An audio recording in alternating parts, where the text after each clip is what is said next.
आज मैं आप सभी के लिए एक ऐसी बुलेट रिस्टोरेशन लेकर आया हूं जिसको आप डिसेंट रिस्टोरेशन कंसीडर कर सकते हैं, क्योंकि अपनी शॉप पर एक बुलेट आई है, बुलेट क्लासिक 350 सिल्वर कलर की, जिसको पूरा का पूरा कन्वर्ट करना है ब्लैक कलर के अंदर। मतलब जो सिल्वर कलर है वो तो सिल्वर रहने वाला है, लेकिन जैसे अपनी वाली बुलेट में एक क्रोम वाली चीज़ है ना, ये सारी भी उसकी ब्लैक करनी है और मतलब एक लुक उसका चेंज करना है। अब कंडीशन कैसी है ये तो मुझे शॉप पर जाने के बाद ही पता लगेगा कि वो अच्छी कंडीशन में या मतलब रिस्टोरेशन वाली कंडीशन में, क्योंकि जो रिस्टोरेशन के अंदर कंडीशन रहती है ना बहुत ज़्यादा डिफरेंट रहती है, किसी की अच्छी होती है किसी की ख़राब होती है। ख़राब वाली तो रिस्टोरेशन ठीक है, हो रही है भाई, करनी ज़रूरी भी है, लेकिन जो मतलब साफ़ सुथरी सी गाड़ी होती है उसको रिस्टोर कराना वो एक शौक वाली बात होती है। और अगेन भाई बुलेट रिस्टोर करवाना शौक वाली बात है, क्योंकि इसके अंदर ना खर्चे बहुत ज़्यादा हो जाते हैं। अब इस बुलेट का क्या खर्चा रहेगा वो सारी चीज़ें तो मैं इस वीडियो के लास्ट में आपको बताने की कोशिश करूँगा। लेकिन अगर आपको अपनी बुलेट रिस्टोर करवानी है और डिसेंट रिस्टोर करवानी है तो ये वीडियो आपके काफ़ी ज़्यादा काम आने वाली है। इस पूरी वीडियो को लास्ट तक ज़रूर देखना, और अभी तक आपने मेरे चैनल सब्सक्राइब नहीं करा है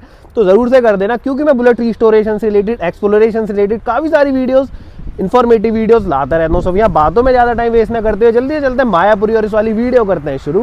सो दोस्तों, ये रही royal Enfield classic 350 silver colour में 2014 मॉडल, और ये आई है पूरी की पूरी रिस्टोर होने, बिल्कुल अपनी बुलेट की तरह, अपनी क्लासिक की तरह। वो भी ऐसे ही थोड़ी ख़राब हो रखी थी जब हमने पूरी की पूरी वो रिस्टोर करवाई थी। वही सेम कंसर्न इसके अंदर है, लेकिन हमने तो ब्लैक कलर में वो स्पार्कल लगवाए थे, लेकिन यहाँ पे ऐसी चीज़ें नहीं है। यहाँ पे क्या है, जितना भी क्रोम का सामान है वो सारा ब्लैक होना है इस वाली बुलेट के अंदर, मतलब इस क्लासिक के अंदर। और जो ये इंजन है ये भी ब्लैक होगा, मैट ब्लैक होना है। बाकी जितनी भी चीज़ें हैं ना ऐसी सेम कलर की रहने वाली हैं, बस इसकी जो पीछे की तान है वो ब्लैक होंगी और यहाँ से ये चीज़ें ब्लैक होनी है। बाकी जो इसका पूरा का पूरा कलर है सिल्वर वो वैसा ही रहना है, लेकिन एक चीज़ और इसकी चेंज होगी, वो है इसका ये स्टिकर। वैसे तो ये फटा हुआ है, चेंज तो होना ही था, लेकिन यहाँ पे क्या है, इस कलर में नहीं, ब्लैक कलर में जो इसका स्टिकर आता है ना रॉयल एनफील्ड क्लासिक वाला, वो लगेगा यहाँ पे। बाकी इसके अंदर कुछ भी चेंज नहीं होना है कलर से रिलेटेड। और जो चीज़ें चेंज होनी है वो ये है कि इसके जो ये इंडिकेटर है यहाँ पे थोड़े कस्टम एलईडी इंडिकेटर कस्टमर को लगवाना है। और सेकंड चीज़, जो इसके अंदर रबर के पार्ट है वो सारी चीज़ें चेंज होंगी, जैसे ये ग्रिप्स हो गई और यहाँ पे ये सारी रबड़े वगैरह हो गई, और इसके अंदर जो रबड़े होती हैं कॉन सेट वगैरह वो सारी चीज़ें इसके ख़राब हैं। यहाँ पे ये आउटर वायरिंग का पूरा सेट हो गया। इवन इसका जो ये मीटर है ये चेंज नहीं होना, नहीं ये चेंज नहीं होगा, और एम मीटर चेंज नहीं होगा, लेकिन इसकी रबड़े वगैरह चेंज होंगी। और यहाँ पे जो ये स्पीडोमीटर है एक बार इस पर नज़र डालो यार, ये बस 23,000 किलोमीटर चली है। मेरी जब मैं लेकर आया था ना 47 कुछ थाउजेंड चली थी। कंपेयर इसलिए कर रहा हूँ क्योंकि दोनों जो मॉडल है ना वो 2014 के हैं, सो ये 23,000 चली है बस। तो इंजन वाइज ये गाड़ी बिल्कुल ओके है, इंजन में इसके कोई भी इशू नहीं है। बस ये जो मैट ब्लैक करवा रहे हैं वही है, और ब्लैक क्यों करवा रहे हैं कि इसका ना जगह जगह से पेंट ख़राब हो रखा है, जैसे इस वाली साइड से, फ्रंट वाली साइड से, तो ये पूरा मैट ब्लैक हो जाएगा। वैसे तो मैंने यार सजेशन दी थी कि मत करवाओ, सो वो माने नहीं, उनको चाहिए भाई मुझे मैट ब्लैक ही करवाना है, क्योंकि ये खड़ी रहती है और फिर ये बफिंग का लोचा मुझसे नहीं होता है, तो इसलिए उनको ये ब्लैक कराना है। लेकिन एक चीज़ और है, ये वाला कवर भी चेंज होगा, ये मतलब चेंज इन सेंस कि ब्लैक कलर में होना है। और जो इस वाली साइड में ये बैटरी कवर है ये भी चेंज होगा। यहाँ पे ना ये पूरा का पूरा कवर इन्होंने बेल्ट करा हुआ है, और यहाँ पे ये बोर्ड लगा रखा है। बेसिकली यहाँ पे बोल्ट नहीं आता है, यहाँ पे लॉक होता है, बट उन्होंने ये चीज़ इसलिए करी है कि दिल्ली के अंदर पता नहीं क्यों बैटरियाँ ज़्यादा चोरी होती हैं, सो उनकी हो गई होगी, इसलिए उन्होंने ये वाला जुगाड़ लगाया और पूरा इसको बंद कर दिया। बाकी यहाँ पे ये पेंट वगैरह देखो पूरा का पूरा ख़राब हो रखा है, यहाँ पे भी ख़राब हो रखा है, तो वही ये सारी चीज़ें तो ब्लैक होनी है। इनके बारे में तो क्या ही बात करना, लेकिन ये वाला जो रिस्टोरेशन है ये थोड़ा डिसेंट रिस्टोरेशन रहने वाला है, क्योंकि इसके अंदर जो चीज़ें ख़राब है वो सब चीज़ें ठीक होनी है, और बस जो है वैसा ही रहना है। जैसे इंडिकेटर टूटा हुआ है, टेल लाइट घुसी हुई है अंदर, मतलब ये भी टूटी हुई है, नंबर प्लेट टेढ़ी हो रखी है, तो ये छोटी छोटी चीज़ें इसकी ख़राब हो रखी हैं, टैंक पे भी डेंट है, तो ये सब चीज़ें क्या है कि सही करनी है, और यही ना कस्टमर को चुभती हैं आंखों में। तो इसीलिए मैंने इस वाली क्लासिक का जो रिस्टोरेशन है उसका नाम डिसेंट रिस्टोरेशन रखा है, क्योंकि इसके अंदर ज़्यादा कुछ नहीं होना है, मतलब चीज़ें चेंज ज़्यादा नहीं होनी है।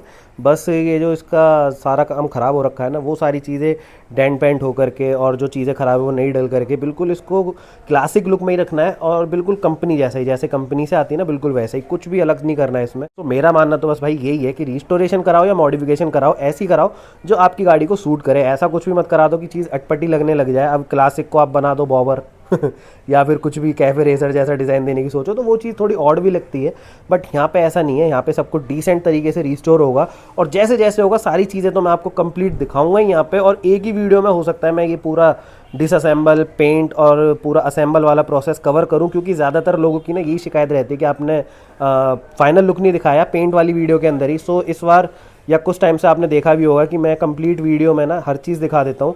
सो अगर आपको वो चीज़ अच्छी लग रही है तो बताओ। अगर वो चीज़ जैसे मैं पहले करता था, हर चीज़ अलग अलग वीडियो में शूट करता था, तो अगर वो आपको समझ में आता है तो दोनों चीज़ों में से आपको कौन सी समझ आ रही है वो भी आप बताना। सो अब जैसे ये डिसअसेंबल होगी तो इसका भी प्रोसेस मैं आपको वही अब दिखाना शुरू करूँगा। सो एक बार ये पूरी डिसअसेंबल होना शुरू होने देते हैं, अंकल को अपना जो काम है उसको शुरू करने देते हैं और फिर करते हैं आप सभी से बातचीत। सो भाई यहाँ पे अंकल ने इसको पूरा का पूरा खोलना स्टार्ट कर दिया, मतलब डिसअसेंबल वाला जो प्रोसेस है वो स्टार्ट कर दिया और पीछे का जो सामान था सब खुल चुका है।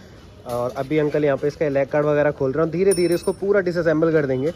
अभी टैंक भी इसका खुल गया, ये भी खुल गया और इस वाली साइड से इसका मतलब ज़्यादातर चीज़ें पीछे की खुली है, मतलब जो साइड के दोनों टूल बॉक्स होते हैं वो खुल गए, मडगार्ड खुल गया और जो भी है अभी सारी चीज़ें आप ही के सामने। सो इसको जो भी है धीरे धीरे पूरा खुल जाने देते हैं और जैसे जैसे जो भी चीज़ होंगी वो तो मैं आपको बता ही दूंगा। और जो भी आपको आज मैं दिखाना चाह रहा हूँ सब कुछ देखना और सब कुछ समझने की कोशिश करना और फिर वही अगेन फिर करते हैं आप सभी से बातचीत। सो भाई फाइनली पूरी की पूरी क्लासिक खुल गई और पता नहीं कौन से मौसम की बारिश चल रही है, बारिश ही हो रही थी। खैर उस पानी को छोड़ो, यहाँ पे इसको देखते हैं। यहाँ पे अंकल ने सारी इसकी फिटिंग खोल दी और हमने भी थोड़ी बहुत खोली, बट अब अपने हाथ साफ हो गया तो देखो ये देखो अभी भी है निशान। खैर उसे छोड़ो, यहाँ पे देखते हैं क्लासिक ना पूरी ओपन हो गई है। इसकी जितनी भी फिटिंग थी अंकल ने सारी खोल दी। फ्रंट कलर उस वाली साइड में रखा हुआ है, रियर अलग इसी के अंदर लगा हुआ है। बाकी जो वायरिंग होती है, फ्रंट का पूरा सेट होता है, मतलब जितनी भी चीज़ें होती है सब कुछ खुल चुकी हैं। और अब बस ये चेसी से उतरेगी, मतलब इंजन चेसी से उतरेगा और पूरी की पूरी हो जाएगी डिसअसेंबल। और डिसअसेंबल वाला प्रोसेस अभी थोड़ी बहुत देर में ख़त्म हो जाएगा। तो अंकल को एक बार ये जो भी चीज़ इसके ऊपर लग रही है इसको खोल लेने देते हैं और जब ये पूरी हो जाएगी डिसअसेंबल तब करते हैं आप सभी से बातचीत। सो भाई अंकल ने यहाँ पे पूरी की पूरी चेसीस की खोल दी और लो अलग भी हो गई और सारी पत्तियाँ वत्तियाँ सब खुल चुकी हैं। उठ गई चेसी। तो चेसी अलग हो गई, पूरी की पूरी क्लासिक डिसअसेंबल हो गई। और अब ना आपको ये पता लगेगा कि ये क्लासिक है ना पता लगेगा इलेक्ट्रा, जो भी है अब आपके सामने है। तो चेसी हो रही, इंजन ये रहा और बाकी सामान ये रहा, कुछ अंदर है। सो पूरी की पूरी हो गई क्लासिक यहाँ पे डिसअसेंबल। अब जब ये पेंट होने जाएगी तब मिलेंगे आप सभी से, तभी करेंगे आप सभी से बातचीत। तब तक के लिए स्टे ट्यून फॉर पेंट वाला प्रोसेस। जब तक के लिए बाय बाय, टेक केयर। सो भाई रॉयल इनफील्ड क्लासिक 350 इतनी तो फाइनल हो गई। मेरे आने से पहले अंकल ने इसको आधा रेडी कर दिया, मतलब इसका जो फ्रेम वगैरह है, अभी वायरिंग वगैरह वो सब चीज़ें तो बाद की बात है। लेकिन अब थोड़ी बहुत देर में या तो पीछे का मडगाट या आगे का जो फ्रंट पोर्शन होता है वो लगेगा। पेंट की वीडियो मैंने बहुत ज़्यादा कवर नहीं करी थी, बट ये चीज़ आपको दिखाने वाली थी क्योंकि जो ये क्लासिक थी ये पूरी की पूरी सिल्वर कलर में थी, जैसा अभी इसमें पेंट हुआ भी है और चमक आ भी रही है बढ़िया सी। सो वही मैंने आपको स्टार्टिंग में बताया था कि इसके अंदर जितना भी क्रोम था या इंजन वगैरह ये सारी चीज़ें ब्लैक करवानी थी। सो ब्लैक हो चुकी हैं और लगने का बड़ी अच्छी लग भी रही हैं।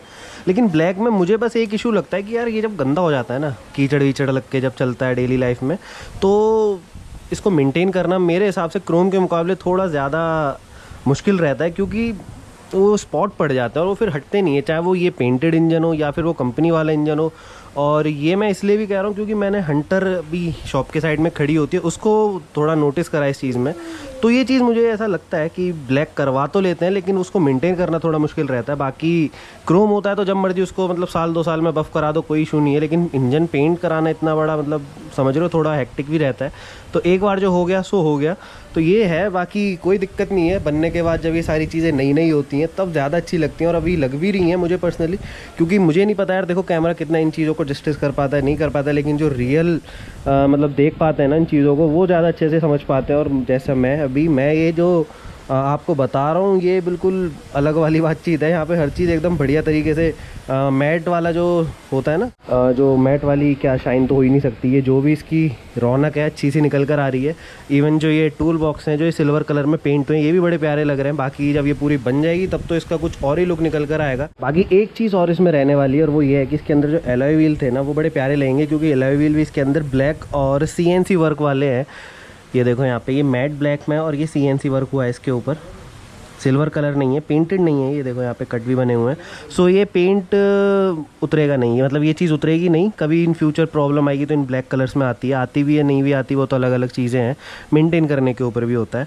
बाकी यही सारी चीज़ें जब बनने के बाद एक फाइनल आउटपुट निकलेगा ना, थोड़ा मुझे लगता है डिसेंट ही निकलने वाला है, इसीलिए मैंने इसको डिसेंट रिस्टोरेशन का नाम दिया था। तो अब धीरे धीरे जो भी चीज़ें इसमें होंगी वो तो आपको पता लग जाएगा। सो अंकल को यहाँ पे भी काम करने देते हैं और जो भी होगा भी आपको पता लग जाएगा। सो थोड़ी देर में करते हैं आप सभी से बातचीत। सो भाई अंकल ने इस वाली क्लासिक को इतना तो टाइट कर दिया और यहाँ पे ये दोनों अपने पैरों पर खड़ी हो चुकी है। अब यहाँ पे अंकल ये कैलिपर वगैरह टाइट कर रहे हैं इसके, और फ्रंट टायर इसका पूरा फाइनल हो चुका है। और मतलब फ्रंट पोर्शन देखा जाए तो फ्रेम वाइज कंप्लीट है, और वायरिंग शायरिंग जो थोड़ी बहुत उसके कनेक्शन करने हैं और वो वाली चीज़ें वहाँ से खत्म हो जाएंगी। और पीछे वाली तो ऑलमोस्ट सारी चीज़ें इसकी लगी गई हैं। बैटरी यहाँ पे लगा दी है, वायरिंग अंकल ने कर दी है। एक दिन में अंकल ने पूरी की पूरी इतनी बांध दी है। अभी जब थोड़ी देर पहले आप देख रहे थे वो सारा कुछ अंदर की तरफ चल रहा था, और अब ये सारी चीज़ें बाहर चल रही हैं, और अंकल ने ये पूरी चीज़ें इसकी सेट कर दी। बाकी अगर पेंट की बात करें तो यार पेंट की फिनिशिंग तो मैट ब्लैक कलर के साथ काफ़ी अच्छी लग रही है। यहाँ पे ये जो इसके शॉकर हैं ये भी ब्लैक, यहाँ पे इसकी ताने ये भी ब्लैक, और ये जो मड़गाट है पूरा सिल्वर, और यहाँ पे ये रिंग ब्लैक, इसकी हेडलाइट का जो मतलब दोनों रिंग होती है ना वो भी मैट ब्लैक में है। इवन ये इंजन मैट ब्लैक होने के बाद अच्छा लग रहा है, लेकिन अगेन वही मेंटेनेंस वाली चीज़ें जो मैं हमेशा से बोलता हूँ कि भाई ब्लैक करा तो लो, लेकिन मेंटेन करना थोड़ा मुश्किल होता है। तो वो तो भाई कस्टमर की पर्सनल चॉइस है, कोई दिक्कत नहीं है। बाकी रियर की बात करें तो यहाँ पे मड़गाट, टूल बॉक्स, नंबर प्लेट का जो हाफ पोर्शन है वो यहाँ पे लग चुका है। और क्या हुआ है, हाँ ये जो ताने वगैरह हैं ये सब ब्लैक हैं, ये सारी चीज़ें इसकी ब्लैक ही हैं, कोई भी फ़र्क नहीं है इसके अंदर। रियर सीट भी यहाँ पे टाइट कर दिया, यहाँ पे बस ये दो जो कैप वाले नट होते हैं ना, टोपी बोल्ट जिनको कहते हैं, वो लेंगे और ये चीज़ खत्म हो जाएगी। और एक चीज़ मैं आपको दिखाता हूँ, यहाँ पे ब्लैक कलर के रिबॉन के इंडिकेटर लगाए हैं, जो रिबॉन में ब्लैक आते हैं, क्रोम भी आते हैं, लेकिन भैया को पूरा ये सब सारी चीज़ें ब्लैक करनी थी तो ये सब चीज़ें भी ब्लैक ही हैं। और इस वाली साइड से अगर मैं आपको दिखाऊं तो यहाँ पे इसका ये साइलेंसर भी लग चुका है, साइलेंसर की पत्तियाँ लग गई हैं। और एक चीज़ बड़ी प्यारी लग रही है, ये मैट ब्लैक होने के बाद इस पर जो ये जिंक के नट लगे हैं ना, ये थोड़े अच्छे लग रहे हैं, यहाँ पर थोड़े नोटिस भी हो रहे हैं, मतलब अच्छा लग रहा है। कुल मिला के कहानी ये है, मुझे तो पर्सनली यार जो ये बनने के बाद गेटअप इसका आ रहा है ना, अच्छा लग रहा है। और ऐसा मतलब नहीं लग रहा कि गाड़ी ऑड सी लग रही है, मतलब अजीब सी लग रही है। और जो मैंने कहा था ना डिसेंट रिस्टोरेशन, बिल्कुल फुलफिल हो रही है ये चीज़ यहाँ पे। सो अंकल वो काम करने हैं तो, और जैसे जैसे चीज़ें आगे बढ़ेंगी तब करते हैं आप सभी से बातचीत। सो भाई रॉयल इनफील्ड क्लासिक 350 2014 मॉडल इतनी तो फाइनल हो गई है, और अंकल ने भाई इसको पूरा का पूरा टाइट कर दिया। यहाँ पे इसकी अभी वायरिंग जो फैली हुई थी वो सारी की सारी बंद करी जा रही है, और इस वाली साइड की सारी फिटिंग ओके हो चुकी है। इसकी मीटर लग गया है, मीटर इसमें नया लगा है, इवन लॉक सेट तो इसका पुराना है। ये सारी चीज़ें इसकी न्यू है, ये अभी रबड़ चेंज होगी। बाकी ये जो फ्यूल टैंक है इसके ऊपर ये स्टिकर भी थोड़े अलग तरीके से लगवाए यहाँ पे कस्टमर ने, ये कस्टमर डिमांड पे हुई है सारी चीज़ें। बाकी मैट ब्लैक वाला जो टेक्सचर है सिल्वर कलर के साथ लग बड़ा प्यारा रहा है। एंड जो पीछे वाली साइड है ये भी बड़ी अच्छी लग रही है, और जो इसमें ये 3S एलॉय है ना इसके लुक के साथ अब मैच कर रहे हैं पहले के मुकाबले। पर जो भी हो ये डिसेंट रिस्टोरेशन लग बड़ी प्यारी रही है, और अंकल ने भी भाई इसको एक तरीके से 2 दिन में पूरा ही सेट कर दिया। अब इसके अंदर कोई भी काम नहीं बचा है, थोड़ी बहुत देर में अब ये स्टार्ट होगी और फिर ये रविंग पॉलिश के लिए चली जाएगी, और फिर ये डिलीवर हो जाएगी। यही इसका इतना ही काम बचा और कोई काम नहीं बचा है। रियर सीट यहाँ पे टाइट हो गई है, बीच वाली सीट अब लगना बाकी रह गई। तो एक जो फाइनल जो हाथ होता है ना अंकल वो मार रहे हैं इसमें, कि कुछ कुछ चीज़ें जो रह गई हैं उनको सेट कर लेते हैं, केबल टाई वगैरह वो लगा लेते हैं, और उसके बाद इसकी सीट टाइट करके इसका काम ख़त्म। रियर प्रोफाइल की अगर मैं यहाँ से बात करूँ तो ये कुछ इस तरीके की दिख रही है। यहाँ पे जो ये नंबर प्लेट है बस एक यही पुरानी और फीकी फीकी लग रही है, और तो यहाँ पे कुछ भी पुराना नहीं है। इवन ये जो इसके इंडिकेटर हैं ये भी रिबॉन वाले हैं, छोटे वाले जो जेन्युइन क्लासिक में आते हैं इसके बड़े वाले, वो चीज़ यहाँ पे नहीं है। और ये यहाँ पे जो रिफ्लेक्टर है ये भी लगा दिया, और इस वाली साइड से ये चीज़ बड़ी सही लग रही है। बट यहाँ बाहर खड़े खड़े ना इसमें थोड़ी धूल सी हो गई। अभी जब ये धुल जाएगी ना और ये रबिंग पॉलिश हो जाएगी तब तो मैं आपको इसका फाइनल लुक दिखाई दूंगा। लेकिन जो ये एक थोड़ा थोड़ा जो आउटपुट होता है वो बड़ा सही लग रहा है इसका। मतलब जो इसको रिस्टोर करवाने से पहले जो कस्टमर ने सोचा होगा ना कि इसका लुक ऐसा होना चाहिए वैसा होना चाहिए, और ये जो मैट ब्लैक कराने का कैसी लगेगी, तो मेरे हिसाब से भाई अब ये सही लगेगी। और मुझे भाई रियल में अच्छी लग रही है ये। पर वही है मैट ब्लैक वाली चीज़, ये हर किसी को समझ में नहीं आती है। जिसको समझ में आती है वो करवाते हैं, और जिनको नहीं समझ में आती वो इसको बफिंग के साथ ही रखते हैं। कोई कोई तो ब्लैक इंजन कोई बफ करवा लेते हैं। सो ये सब तो यार कस्टमर टेस्ट की बात है यहाँ पे सारी की सारी। सो अभी अंकल को इसको पूरा ना एक बार फाइनल कर लेने देते हैं, और रविंग से पहले वाला जो फाइनल आउटपुट है वो मैं आपको दिखाऊंगा, और तभी करते हैं आप सभी से बातचीत। लो जी, बातों बातों में और धीरे धीरे अंकल यहाँ पे इसकी हेडलाइट की जो फिटिंग होती है वहाँ तक पहुँच गया, और अब यहाँ से ना ये सब काम खत्म। और फ्रंट जो वायरिंग का जितना भी पोर्शन होता है ना सब क्लियर होता है जब भी उसके बाद हेडलाइट लगती है, और हेडलाइट लगने के बाद यहाँ का सारा काम खत्म हो जाएगा। अब बस इसकी सीट लगनी है और पेट्रोल डाल के इसको स्टार्ट करना है। तो जब ये स्टार्ट हो जाएगी तब एक बार मैं आपको इसका साउंड सुना दूंगा। लेकिन जब ये पूरी आउटपुट जो निकल के आएगा ना फाइनल वाला, तब ये मुझे लगता है ज़्यादा अच्छी लगेगी, क्योंकि जो ये मैट ब्लैक वाला टेक्सचर सिल्वर कलर के साथ आया ना ये बड़ा मतलब प्यारा सा लग रहा है, पता नहीं क्या चक्कर है। सो भाई फाइनली पूरी की पूरी रॉयल इनफील्ड क्लासिक अंकल ने बनाकर रेडी कर दी। और अब देखो यहाँ पे ये मैट ब्लैक वाला पोर्शन और ये ऊपर की साइड में सिल्वर वाला कलर, और जो सिल्वर कलर है वो तो इसका जेन्युइन कलर था, लेकिन जो बाकी ब्लैक वाला पोर्शन है वो इसके अंदर एडिशनली ऐड करा गया है। इसके अंदर जितना भी क्रोम वाला पार्ट था ना सारा का सारा ब्लैक हो चुका है। इवन ये जो पूरा इंजन है वो भी ब्लैक कर दिया, और अब इसके अंदर कोई भी ऐसी चीज़ नहीं है जो आपको एक अलग कलर की नजर आएगी। यहाँ पे जो चेंजेस करे गए हैं बस वो एक ही चीज़ में करे गए हैं, वो है इसके इंडिकेटर यहाँ पे रिबॉन के लगाए छोटे वाले। और एक चेंज और है वो इसके डिज़ाइन में, वो है इसका ये रॉयल इनफील्ड वाला स्टिकर। इसके अंदर वो बड़ा सा स्टिकर था, सो कस्टमर ने क्या करा कि यहाँ पे ये वाला स्टिकर जो आता है वो लगवाया, और ऊपर वाली साइड में ये मेड लाइक अ गन वाला जो आता है ना, ये पूरा बनवा के लगवाया है यहाँ पे। अब ये देखो रियलिटी तो इसकी ये है कि हर किसी को अच्छा नहीं लगेगा, लेकिन जिसकी भाई चॉइस है उनको अच्छा लगना चाहिए। सो यहाँ पे ये सारी चीज़ें हैं। इस वाली साइड की अगर मैं बात करूँ तो यहाँ से इसका ये वाला पूरा का पूरा पोर्शन एक तरीके से नया है। जैसे कि ये स्विचेस, ये यहाँ पे ग्रिप इसकी न्यू है, इसकी ये वायरिंग न्यू है, एम मीटर न्यू है, और मीटर तो इसका पुराना ही है। बाकी ये सारी चीज़ें भी यहाँ पे ब्लैक कर दी हैं। और ये जो ब्लैक और सिल्वर का कॉम्बिनेशन निकला है ना, ये बड़ा प्यारा लग रहा है। इसमें मतलब कोई और कलर दिख ही नहीं रहा है। जहाँ भी दिखेगा आपको सिल्वर दिखेगा या ब्लैक दिखेगा। ब्लैक में या तो ग्लॉस दिखेगा या मैट दिखेगा, बस इतना ही है। मैंने इसके अंदर एक चीज़ और करवाई अंकल से कह के, वो ये कि जो यहाँ पे ये कैप होती है ना, इसको मैट रखा है। यहाँ पे क्रोम वाला आपको देखने को मिलता है नॉर्मली, बट जो ये ब्लैक इंजन के साथ ना, यहाँ पे ये ब्लैक ही चीज़ अच्छी लगती है, क्रोम के साथ ये चीज़ अच्छी नहीं लगती। और एज सच इसमें और कुछ भी चेंज नहीं है। यहाँ पे बस अब ये स्टिकर वगैरह लगेंगे, और वो लगेंगे रबिंग के बाद। अभी तक इसकी रबिंग नहीं हुई है, विदाउट रबिंग है अभी आपके सामने जो भी चीज़ है। और मेरी पूरी कोशिश ये है कि इसके बाद ये रबिंग होने के बाद मैं आपको एक बार इसका फाइनल लुक ज़रूर दिखाऊं, लेकिन पता नहीं भाई वो चीज़ पॉसिबल हो पाएगी नहीं हो पाएगी। रियर प्रोफाइल की अगर मैं यहाँ से बात करूं तो ये इसकी टेल लाइट एंड इसके ये दोनों के दोनों इंडिकेटर एंड ये यहाँ पे रिफ्लेक्टर है। इसका नंबर प्लेट वही पुरानी भाई। सो ये थोड़ी ऑड लग रही है, और इसके अंदर कोई भी चीज़ ऑड नहीं लग रही। इसकी रबड़े सारी नहीं डल गई। जो भी चीज़ें हो सकती थी, जो इसके स्पेयर से रिलेटेड इसको नीड थी, इसके अंदर सब कुछ नया डला है। यहाँ पे एक चीज़ मैं और आपको दिखाता हूँ। इसकी सीट, ये जो सीट है ना, ये इसकी क्लासिक जेन्युइन सीट है। और जो ये पीछे वाली सीट है, ये वो सीट है जो अपनी वाली क्लासिक के अंदर लगी, टूरिंग वाली। आई थिंक कस्टमर ने ना यहाँ पे ये टूरिंग सीट पूरी बनवाई होगी। सो वो जो मुझे प्रॉब्लम होती है वही उनको ही होगी। मुझे भी क्या प्रॉब्लम होती है ना कि वो सीट थोड़ी ऊंची है और थोड़ा कर्व के अंदर है, तो जब पैर रखते हैं ना तो ये चीज़ थोड़ी ऊंची है तो दिक्कत आती है। अब तो मैं यूज़ टू हो चुका हूँ, स्टार्टिंग में थोड़ी बहुत प्रॉब्लम आई थी। सो मुझे लगता है उन्होंने इसीलिए ये चीज़ चेंज करा के जेन्युइन करवा ली और पीछे वाली ऐसी छोड़ दी। इस वाली साइड की बात करें तो यहाँ से ये पूरी की पूरी ब्लैक लग रही है। यहाँ पे भी कुछ भी क्रोम नहीं है।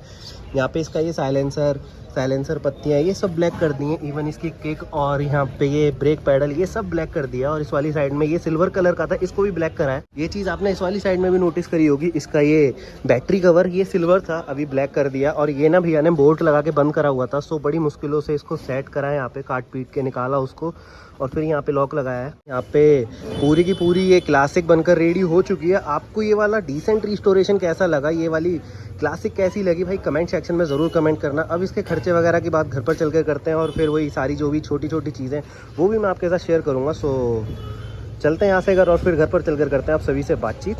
सो भाई पूरी की पूरी क्लासिक 350 रिस्टोर हो गई, और इसके अंदर जो भी क्रोम का सामान था वो भी ब्लैक हो चुका है। और वही सिल्वर कलर पे जो ग्राफिक्स लगाने थे टैंक के ऊपर वो भी सारे लग गए। और वो सारी चीज़ें तो आपने वीडियो के अंदर देखी भी होंगी।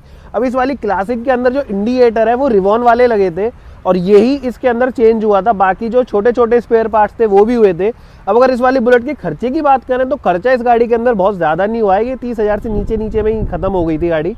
मतलब 25,000 से तो ऊपर ही था जितना मुझे याद है। मतलब 25-30 हज़ार के बीच में पूरी की पूरी क्लासिक 350 रिस्टोर हो गई, और जो भी उसमें लगना था वो सब कुछ लग चुका है और वो डिलीवर भी हो चुकी है। अब ये क्लासिक 350 का रिस्टोरेशन आपको कैसा लगा, और इसके अंदर जो थोड़े बहुत ये कन्वर्जन हुए थे वो आपको कैसे लगे, कमेंट सेक्शन में जरूर कमेंट करना। बाकी अगर आपको अपनी कोई भी बुलेट रिस्टोर करवानी है तो डिस्क्रिप्शन में नंबर है, आप कॉल करके पता कर सकते हैं। बाकी मिलते हैं ऐसी किसी दूसरी वीडियो में फ्रेश कंटेंट के साथ। जब तक के लिए बाय बाय, टेक केयर।